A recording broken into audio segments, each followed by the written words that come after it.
Welcome to my house demolition video. Here I demo these walls and reframe them and put some plywood on the outside edges. I wouldn't recommend you to watch this video if you're actually wanting to know how to frame or do any type of carpentry. I would actually recommend you to do almost the opposite of what I do. But here I'm taking off the roof. I had decided at the beginning of the week that I would take off the roof of my house, my mud house, and then and once that was off, I was going to cover it in plastic and then work on my walls. Well, I decided different later on, but I'll tell you why. I started demoing the chimney, tearing it down, and took it down because I wanted to get the rest of the way down to my fireplace and to take that off the wall to see how the wall looks behind there. So there I am, just tearing it down and ripping the bricks off and throw them on the floor. And once that was done, I started on the bottom. I decided just to wheelbarrow them out and take all these bricks out and throw them. This was all mud actually behind here. Those mud bricks made out of, as I had shown in a previous video, made out of just dirt and straw behind on the back there. So I wheelbarrowed them out onto my pile in the yard and brought them back. So I just took each out by hand and went at it. I'd like to show you a little later on in this video my plan for the house, how I'm going to build it. I'll show you my addition and what I'm planning to do for that. I have it staked out now, and you'll be able to see a little bit more of what's happening. And then also a little later on, I'm going to be getting to tearing out these walls that need torn down because there's a lot of mud or not mud, but rot and stuff behind these walls. This wall right here, there was a hornet's nest up at the top and just a lot of bugs and stuff that got in there.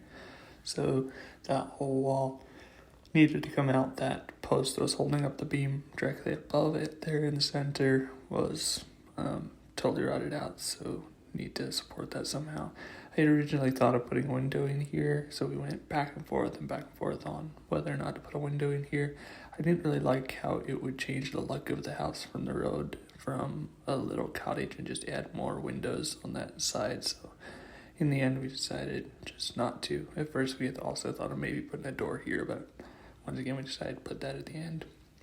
And here I am just tearing this out for our doorway to our steps. We'll have some steps going up the side of the house on the outside. Where our addition is here, it's where the steps will be, and this will be my doorway. So just tearing off the mud and getting it all cleaned up.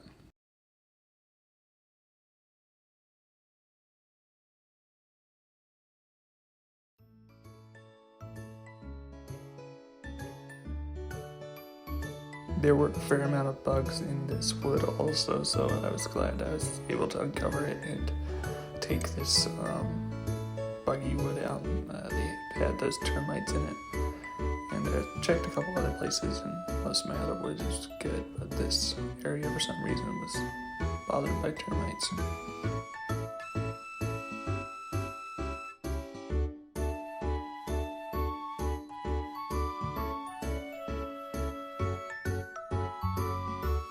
And this will be a door for just out to our side yard part area. We're planning to put a fireplace to the left of me there in that corner, and then there will be the steps up on the other side. And then this will just be a door, a glass door going out there. I wanted that door to be all glass so that we can get the morning sun, because the sign's basically right in that end of the house. So if we can get the morning sun with that glass door, that would be really great.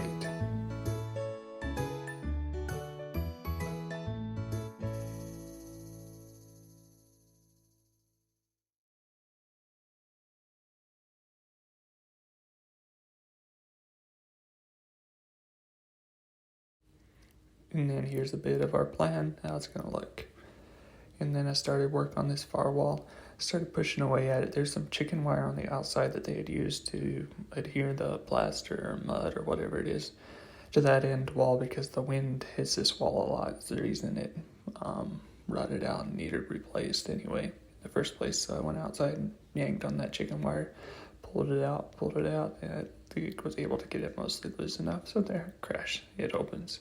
And there's the neighbor down below. You can see her house there. It's the daughter or granddaughter of the original owner of my property right there. And then I was able to kick the rest of that out of there and clean that board off, so that bottom board was, or beam was pretty good, holding up pretty well there. But at the top, the beam was very rotten, as you can see, so I put another support post in there to help hold it. And then that beam, there are two beams, actually, one on top and one underneath, and I was trying to cut off the end of that one. It didn't come off very easy, but after I wiggled on it, I was able to actually get it to come loose.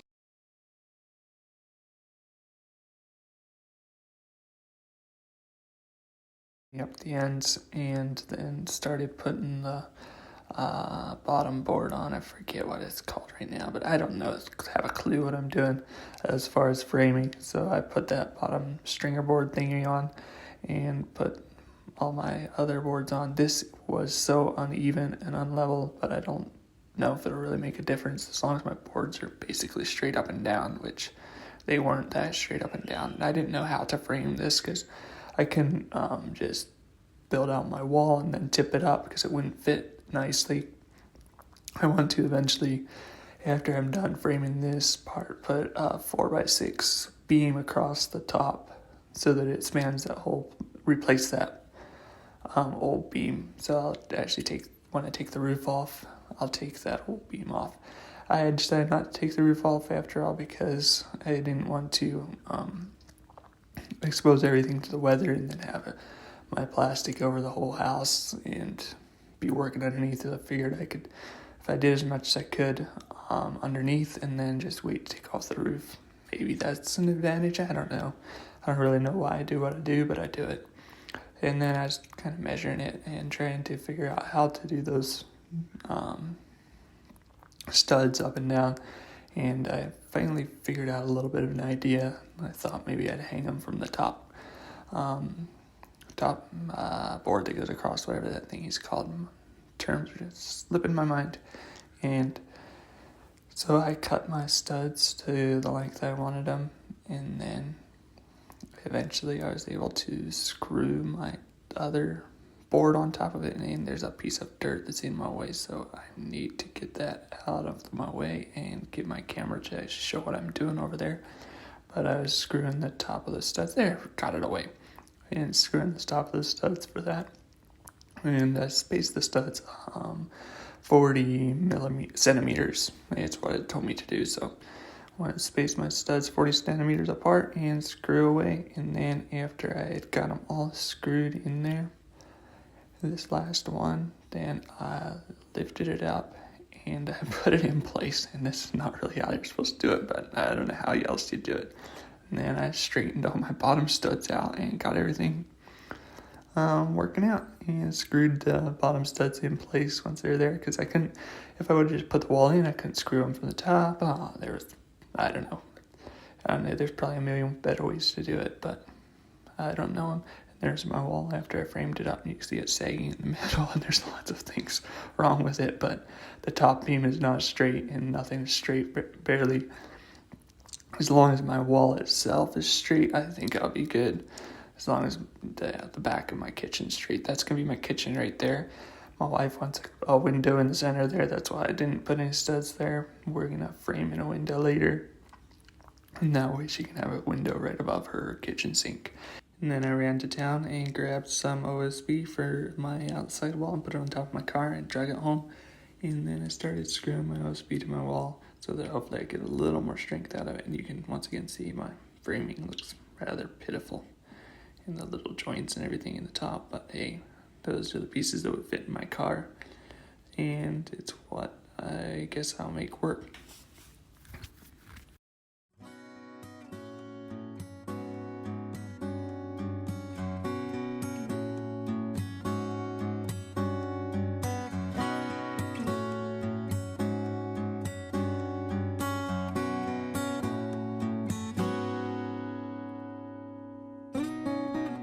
This was a little difficult to do by yourself, so I had to screw one end and then pull it up on the other end and try to fit it in place. Get everything to look good, and then I started cutting the top ones to put all of those in place.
And after I got that done, I went to the other wall that was behind the fireplace and started getting to work at that. These wouldn't just push out, so I had to cut the first several boards and pull them out, yank them out, because the lath or on the outside of this was actually a lot stronger than on the other end. This was more rotten from just the top too, so I had to cut out all of the boards on this one side or yank them out on the one side, and then I was able to push the other side out because it loosened up the post. So there, I'm just getting to work at that. And this also exposes the view we have to that side of our house, which is pretty beautiful.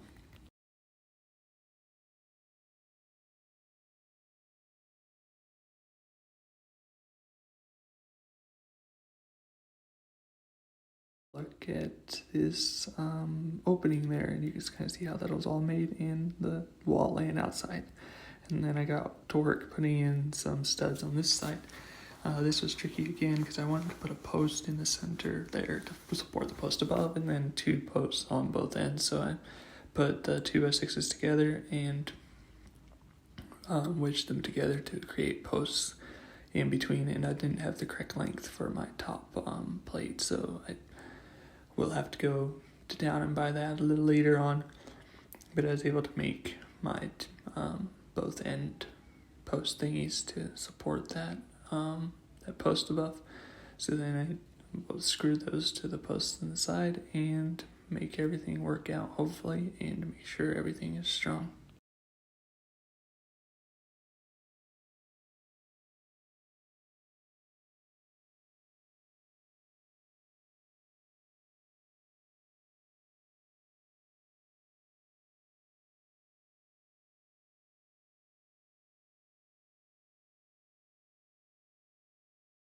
I wanted to put a board at the bottom there so that I could just run that along the bottom up right on top of the beam that's on the ground and make that work for my center post to stand on, and then also my studs in between to stand on them.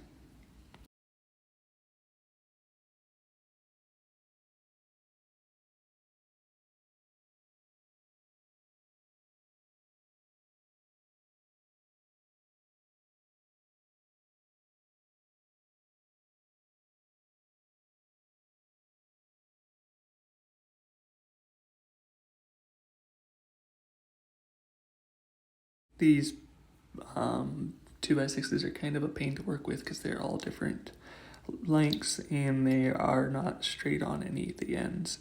When you go to buy it, they pull them out and they cut them with a chainsaw, just down through all of them. So nothing's cut very straight. So you have to kind of make your ends more straight and work everything out and just kind of work around the inconsistencies of the boards.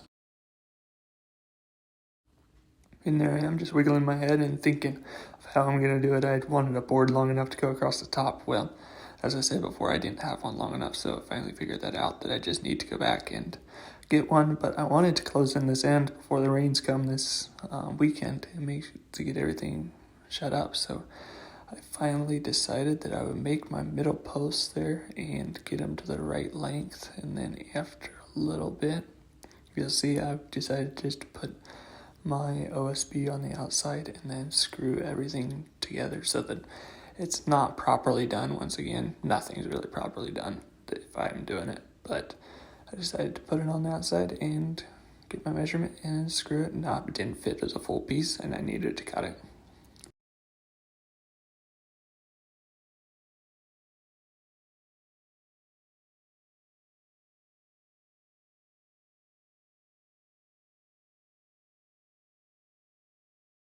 After I got the bottom one cut, I just started to work at getting the top one cut.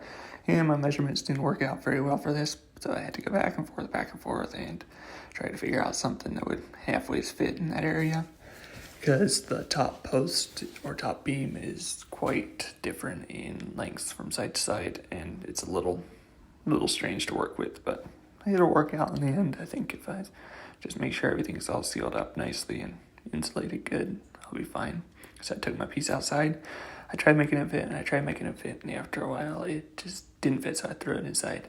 I went back and started measuring my other side, and I decided that the other end of my board would actually work for this. So I cut this one, threw it outside, and went outside and started wiggling around on it and jiggling it and seeing if it would work, seeing if it fit. Flipping it this way and that. You can see me flipping it up and down, and finally I got a way that basically fit. And so I got to work it, and then I forgot my drill. So I ran back inside and got to work at making it fit on the outside. And then here's the view after I was done. It looks like a war zone, but I've got new walls there. In those gaps, I guarantee you they're not as big as they show on the picture. It's just fooling you. And then I cleaned up a little outside to get everything outside going. And there is my outside, and this is how I was build my addition. There's from that post there to the post over on the other side, so that's be about 5 meters by 6 meters for my addition. I'm going to dig a basement underneath. And then there it is, and there's my finished wall, and I put some plastic over it for the rain to keep it safe. And there's my other wall.